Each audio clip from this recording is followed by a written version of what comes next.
It's a lot of fun old stuff. So this happens to be snap-on tools. It's got an electric motor in here, Okay. electric motor here, and tools to mount this down and recondition your starter or generator. Right, okay. This little fine tooth grinder here cut between the segments on a starter.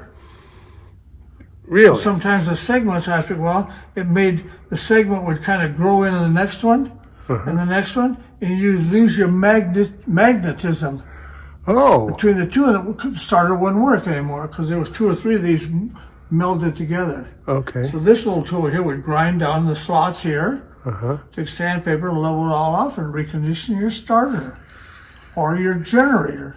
Not alternators, generators. Right. Different brushes. So this whole tool is for that. So this is a tool Yeah. set made just for doing that. Yeah. Armature reconditioning tool.